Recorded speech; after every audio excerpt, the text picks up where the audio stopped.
अभी तक आप लोगों ने सुना होगा एसेट में पैसा लगाने से हमें रिटर्न ऑफ इन्वेस्टमेंट मिलता है, हमारे नेटवर्थ इंक्रीज होते हैं, हमारे प्रॉपर्टी इंक्रीज होते हैं।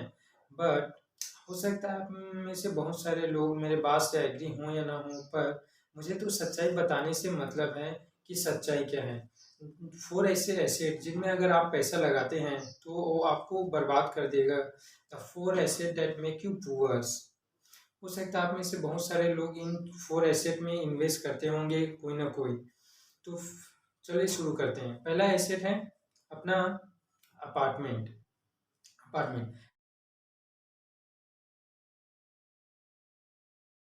नए नए बिल्डर आते हैं, वो लोग बिल्डिंग बनाते हैं, कॉम्प्लेक्स बनाते हैं, अलग अलग फैसिलिटी फीचर के बारे में बताते हैं, अपना लोकेशन बताते हैं और आपको वो लोग अपार्टमेंट सेल कर देते हैं। सपोज आपने एक अपार्टमेंट ले भी लिए लिया, ठीक है, इन्वेस्टमेंट पर्पज के लिए ले लिया एक अपार्टमेंट। 1 करोड़ रुपए का अपार्टमेंट है, आपने ले लिया, मान लो इन्वेस्टमेंट पर्पज के लिए आपने उसे रेंट में दे दिया। तो जो रेंट में दिया है उसका जो एनुअल रिटर्न है, अगर 3% से 5% नहीं आता है तो वो अपार्टमेंट जो आपने लिया 1 करोड़ रुपए इन्वेस्ट किया वो कोई वैल्यू नहीं है। अगर मान लो आपने रेंट में लिया है 1 करोड़ इन्वेस्ट करके और वो अपार्टमेंट में आपको एनुअल रिटर्न है 3% देता है, 1 करोड़ का 3% 3 लाख रुपया, तो महीने का आपको 25,000 रुपया आता है। तो आपका जो इन्वेस्टमेंट है 1 करोड़ रुपया कहीं ना कहीं 20 से 30 साल के अंदर का रिटर्न वापस हो जाएगा जो आपने इन्वेस्ट किए हैं। तो हो जाएगा वैल्यू फॉर इन्वेस्टमेंट। अगर उससे ज़्यादा समय लेते हैं, 3 से कम % आता है आपका जो इन्वेस्टमेंट किया आपने 1 करोड़ रुपया अगर रेंट में दिया है, और उस अपार्टमेंट को अगर वो 3% से भी कम आता है, 2% 1%, तो कोई मतलब का ही नहीं। मान लो 5% या 5% आता है तो और बहुत अच्छी बात है। अगर 5% आ गया मतलब कि आपको महीने इस साल का 5 लाख रुपया, अगर साल का 5 लाख रुपया आ रहा है तो महीने का आपको 40 लाख रुपये 40,000 रुपये महीने का आएगा। ओके। अगर उससे कम आ रहा है तो उस अपार्टमेंट में आपका इन्वेस्ट करने का कोई मतलब का नहीं। उससे अच्छा तो आप एफडी करा सकते हो यार, जिसमें आपको 5 से 7% तक का रिटर्न ऑफ इन्वेस्टमेंट मिलेगा।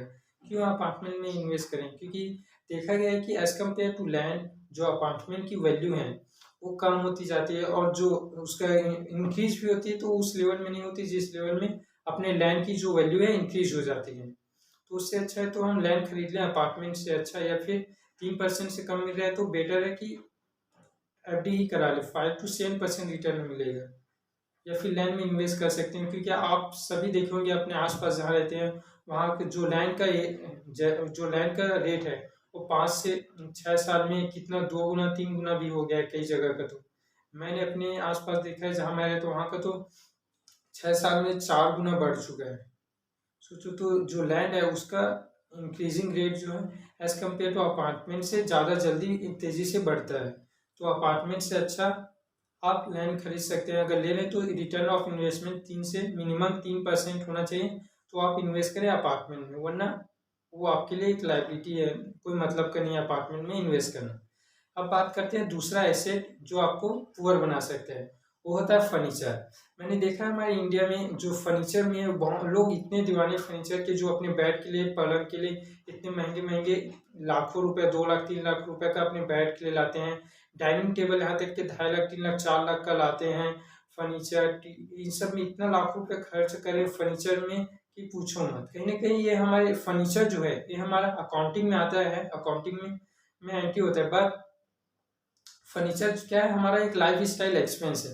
तो लाइफ स्टाइल एक्सपेंस में अगर इतना ज़्यादा खर्च कर रहे हो जो अपनी कमाई का, तो 30% से ज़्यादा नहीं होना चाहिए। क्योंकि अगर लाइफ स्टाइल एक्सपेंस में हम अगर 30% से ज़्यादा खर्च कर लेंगे तो आप सेव क्या करेंगे, इन्वेस्ट क्या करेंगे? तो फर्नीचर एक लाइफ स्टाइल एक्सपेंस है, इसमें इतना ज़्यादा खर्चे करने का कोई मतलब का नहीं है।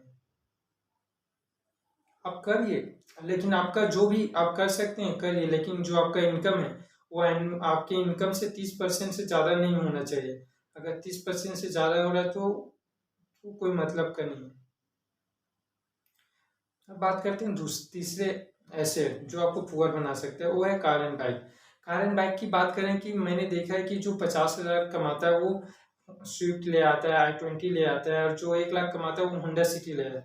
तो इसके मुताबिक तो भाई जो 2 करोड़ रुपया कमाता है वो 18 करोड़ 19 करोड़ की कार में घूमना चाहिए, है ना? कहीं ना कहीं और जो स्पोर्ट बाइक चलाते हैं लोग 40,000 30,000 कमाते हैं और स्पोर्ट बाइक ले लेते हैं, इतना ज़्यादा एक्सपेंस कार एंड बाइक ये भी एक एक्सपेंस ही कहें कहें तो एसेट हैं जो आपकी लाइफ स्टाइल एक्सपेंस में आते हैं, जो आपकी कमाई का बहुत ज़्यादा हिस्सा ले रहे हैं। आप एक्सपेंस कीजिए, आप ऑडी लीजिए, मर्सिडीज लीजिए, रेंज रोवर, रॉल्स रॉयस, जो भी लीजिए, वो आपकी कमाई का इनकम का सिर्फ 30% होना चाहिए आपके ज़िंदगी के लाइफ के एक्सपेंस के लिए। 30% से ज़्यादा रहे तो कोई मतलब का नहीं। उससे आप कहीं इन्वेस्ट कर सकते हैं, लैंड खरीद सकते हैं, से स्टॉक मार्केट में शेयर खरीद कर रख सकते हैं, कहीं और इन्वेस्ट कर सकते हैं, जो आपको रिटर्न ऑफ इन्वेस्टमेंट देगा। एक पैसिव इनकम सोर्स हो जाएगा। ठीक है, जब न कि कार एंड बाइक में इन्वेस्ट या खर्चा करने के लिए। और चौथा है अपना इलेक्ट्रॉनिक्स। इंडिया में लोग, हमारे देश में इंडिया में इलेक्ट्रॉनिक के लोग इतने दीवाने हो गए हैं कि पूछो मत। खासकर तब जब से EMI का ऑफर आया है, लोग कोई भी चीज़ EMI में ले लेते हैं। जैसे कि टीवी है, टीवी का 32 इंच का है, उसे 42 इंच। जैसे आप 32 इंच से 42 या 42 से 52 या 62 करते हैं, अपने इंच को बढ़ाते हैं टीवी का। कोई आदमी सोचता है यार मैं टीवी सिनेमा हॉल क्यों जाऊँ मूवी देखने के लिए, उससे अच्छा घर में ही एक 62 इंच का टीवी ले लेता हूँ बहुत बड़ा, उसी में देखूंगा। लेकिन आप सोचिए ना, आपने जब टीवी का जो इंच बढ़ाया, साइज बढ़ाया, तो उसका रेट भी डबल हो जाता है। तो कहीं ना कहीं इतना एक्सपेंस, फिर उसे वो EMI में लेता है, EMI करा लेता है, फिर उसे EMI पटाता है। टीवी, रेफ्रिजरेटर और जितने भी इलेक्ट्रॉनिक सामान है हमारे देश में इतने ज़्यादा क्रेजी हो गए हैं कि पूछो मत।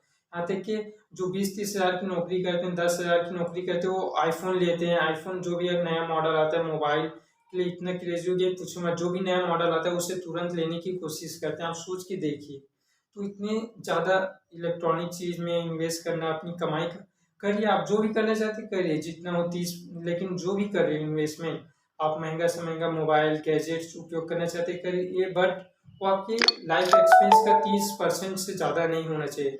अगर आप इन सब चीज़ों में ज़्यादा एक्सपेंस कर देंगे, खर्चा कर देंगे अपनी इनकम से भी ज़्यादा, तो आप अपने सेव क्या कर रहे हैं।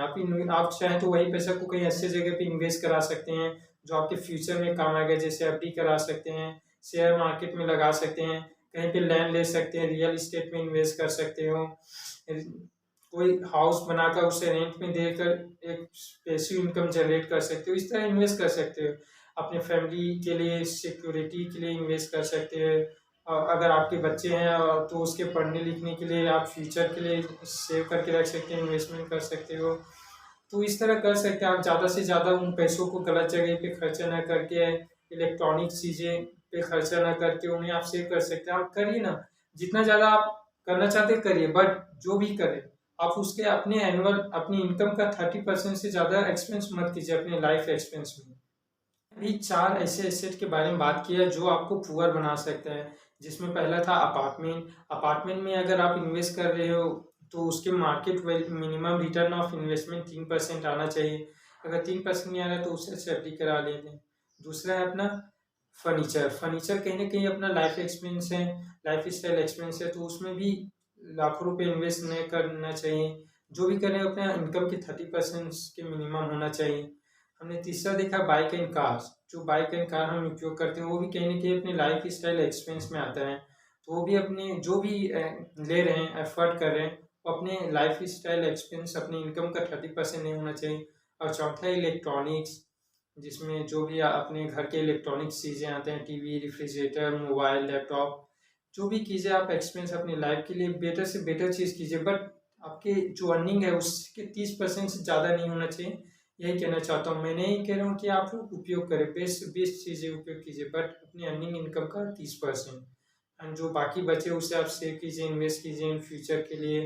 अच्छे जगह पे उस पैसे को यूटिलाइज करके आप अपने लिए वेल्थ क्रिएट कर सकते हैं, जो आपको रिच बना सके, आपके सपनों को पूरा करने में मदद करेगा। Thank you for watching.